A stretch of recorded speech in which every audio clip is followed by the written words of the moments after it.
नमस्कार। देश काल में आपका स्वागत है। मैं हूं मुकेश कुमार।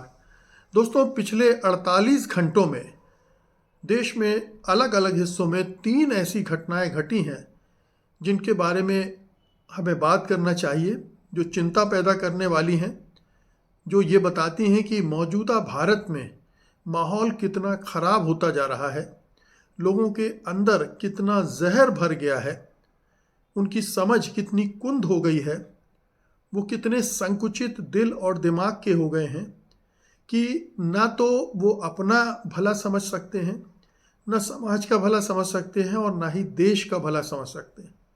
वो अपनी हरकतों से माहौल को बद से बदतर बनाते जा रहे हैं और उसमें जो हमारी संस्कृति है उसको ज़बरदस्त आघात भी पहुंचा रहे हैं।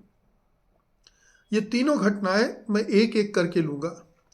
पहली घटना मैं ले रहा हूँ पटना की, जहाँ पर बीजेपी के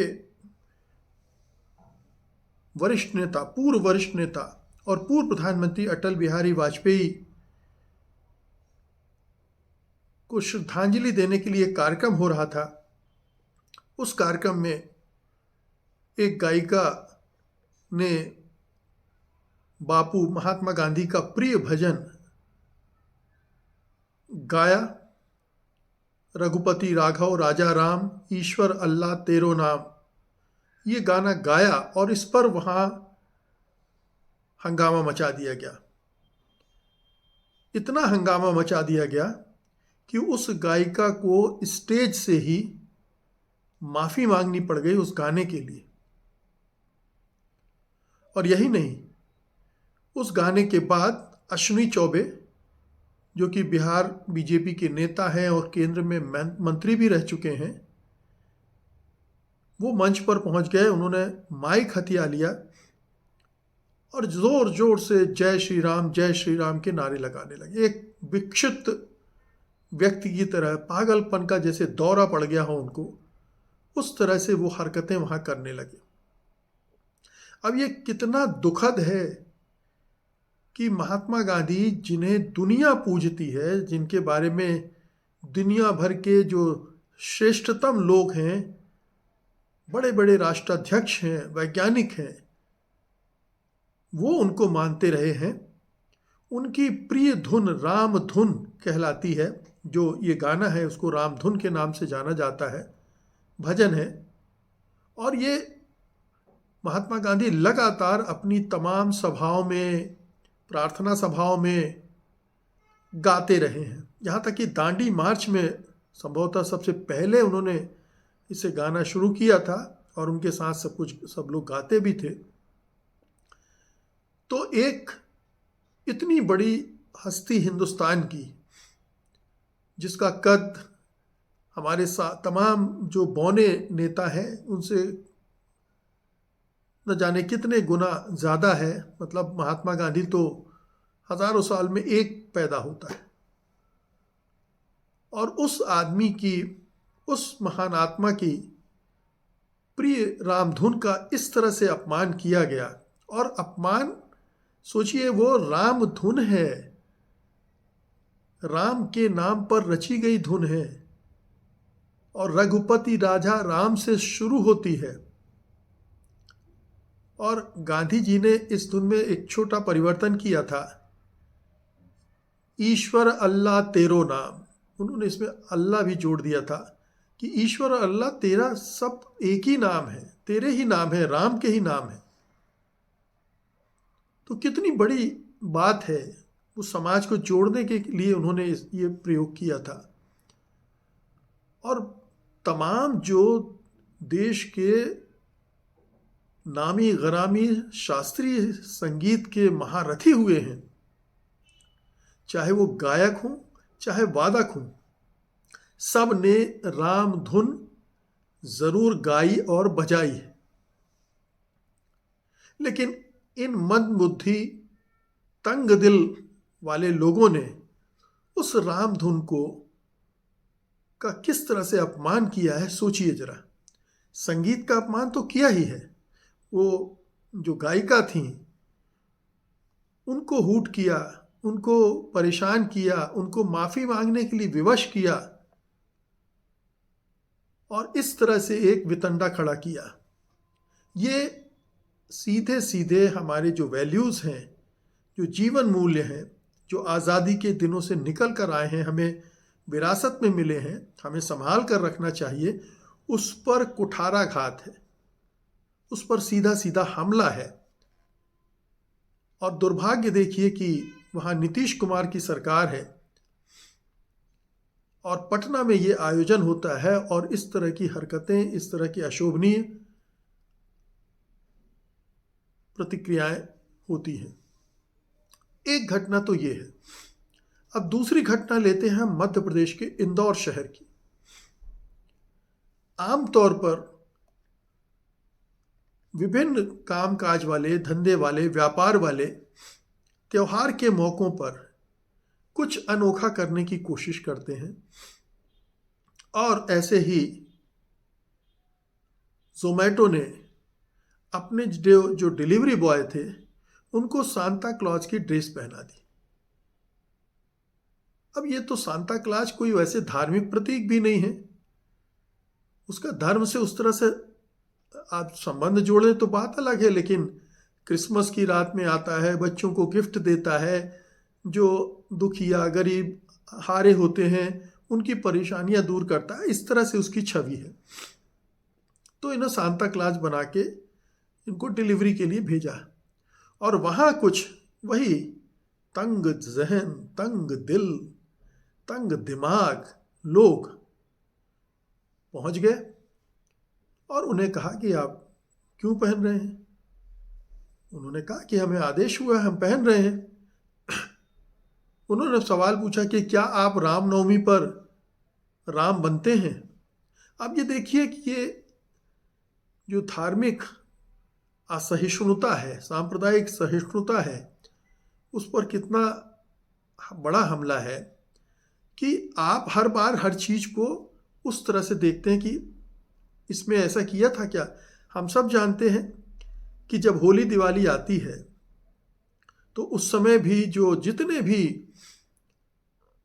उद्योग जगत के लोग हैं, कारोबारी हैं, तरह तरह से अपने को होली दिवाली से जोड़कर अपने प्रोडक्ट बेचते हैं। ये बाज़ार की एक एक्सरसाइज है जिसमें तमाम तरह के धंधेबाज अपने अपने तरह से उनका इस्तेमाल करते हैं। तो जो मौके जिस तरह से सेलेबल हो सकता है वो इस्तेमाल करते हैं और इन्होंने सांता क्लॉज का इस्तेमाल किया, लेकिन उनकी ड्रेस उतरवा दी उन लोगों ने। उन्हें वो ड्रेस चुभ रही थी। अब ये बहुत सारे लोग होंगे जिन्हें ये लगता है कि ये तो ईसाई धर्म से जुड़ा है, ये पश्चिमी आइडिया है, लेकिन बहुत सारे पश्चिमी आइडिया हैं जो हमारे जीवन में शामिल हो चुके हैं। आप किन किन को निकाल कर फेंकेंगे। और एक व्यक्ति मुझे दिखा दीजिए जो इस तरह की हरकतों में शामिल है, जो पश्चिमी ढंग के सोच से प्रभावित ना हो, पश्चिमी ने जिन साधनों को खोजा है, चाहे वो लैपटॉप हो, चाहे मोबाइल हो, चाहे बाइक हो, कार हो, इनका इस्तेमाल ना करता हो। तो पश्चिम के इस विरोध के, पश्चिम या ईसाइयत के इस विरोध की, ये अंध विरोध है, ये सहिष्णुता का उलट है। आप सहज भाव से इन सब चीज़ों को लेते नहीं देख सकते। आपको चाहिए कि हिंदुस्तान में केवल हिंदू हिंदू ही दिखे और कोई कुछ दिखे ही ना। ये एक वही नफरत बुझे लोग हैं, नफरत से भरे लोग हैं, वो ये हरकतें कर रहे हैं। अब एक तीसरी घटना पर आइए। ये घटना उत्तर प्रदेश की राजधानी लखनऊ में हुई। एक किसी शॉपिंग मॉल में कुछ क्रिसमस का सेलिब्रेशन हो रहा होगा, वहाँ लोग इकट्ठे हो गए, एस्कॉन ने लोग इकट्ठे कर लिए और फिर वही राधे श्याम का शोर उन्होंने शुरू कर दिया। वहाँ इकट्ठी भीड़ भले ही घर में राधे श्याम ना करती हो या राधे श्याम को लेकर उतनी आस्था भी ना हो, उनका सम्मान भी ना करती हो, या करती भी है तो अच्छा करती है, लेकिन अगर कोई कहीं क्रिसमस सेलिब्रेट कर रहा है तो इसमें आपको क्यों आपत्ति होने, आप विघ्न डालने वहां क्यों पहुंच गए? क्या इस देश में किसी दूसरे धर्म को अपने हिसाब से सेलिब्रेट करने की आज़ादी नहीं है? हमारा संविधान क्या इस आज़ादी को नहीं देता है? लेकिन ये पूरी विचारधारा है, ये पूरा विचार है जो संविधान के विरुद्ध खड़ा है, संविधान के खिलाफ कार्रवाई कर रहा है, और वो ऐसे मौक़ों पर सामने आ जाता है। उनकी नफरत कि वो बर्दाश्त नहीं कर सकते हैं किसी दूसरे धर्म को, किसी दूसरी संस्कृति को, और वो धर्म और संस्कृति अब तो आपके देश का हिस्सा बन चुकी है। अब उसमें कोई विदेशी और विधर्मी जैसी चीज नहीं मानी जानी चाहिए। ठीक है, हिंदुस्तान है, बहुत सारे धर्म, बहुत सारी संस्कृतियां मिलकर बना हुआ है, लेकिन आप सब पर एक ही धर्म, एक ही संस्कृति लादना चाहते हो। आप सोचते हो कि हिंदुस्तान है तो केवल हिंदुओं का है, बाकी किसी का नहीं है, और ये बड़ी दुखद बात है। ये असल में देखा जाए तो ये देश विरोधी हरकत है, ये राष्ट्र विरोधी हरकत है। इससे देश कमज़ोर होता है। आप नफरत पैदा कर रहे हैं, हिंसा का वातावरण बना रहे हैं। तो चाहे पटना में जिन्होंने ये हरकतें की, चाहे इंदौर में की, और चाहे लखनऊ में, ये सब वही लोग हैं, उसी सोच के, जिनके मन में जहर भरा हुआ है, जो हर समय जहर उगलने पर आमादा रहते हैं, जिनके दिलो दिमाग बंद है, खिड़कियां पूरी तरह से बंद हैं, और ये लोग असल में देश के दुश्मन हैं। इनसे देश का कोई भला नहीं होने जा रहा है। ये देश को पीछे ले जा रहे हैं, ले नहीं जा पाएंगे, कोशिश कर रहे हैं, क्योंकि कोई भी देश पीछे नहीं जाता है, वो हमेशा आगे ही जाता है। कोई भी समाज आगे ही जाता है। कुछ समय के लिए चीज़ें इधर उधर होती हैं, लेकिन वो उसे रोक नहीं पाती हैं, वो आगे ही जाता है। तो ये चिंता का विषय था, इसलिए मैंने सोचा कि ये तीनों घटनाएं हमको जिक्र करना चाहिए, इस पर बात करनी चाहिए।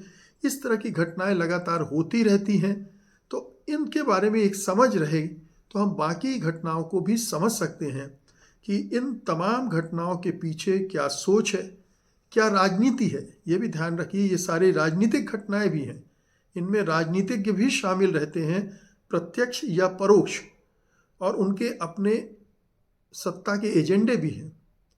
अपनी जो चुनावी राजनीति को मजबूत करने का एक प्रयास भी है। इन्हीं सब हरकतों से वो पोलराइज करते हैं, सांप्रदायिक ध्रुवीकरण करते हैं, अपना वोट बैंक मजबूत करते हैं। तो एक विचारधारा, एक दर्शन, एक एजेंडा, एक राजनीति, सत्ता की, ये सब इसमें शामिल है। ये धर्म का मामला बिल्कुल भी नहीं, ये संस्कृति का मामला बिल्कुल भी नहीं है। ये धर्म और संस्कृति के आधार पर एक खास तरह की राजनीति करने का मामला है। बहुत बहुत शुक्रिया आपका, धन्यवाद, नमस्कार।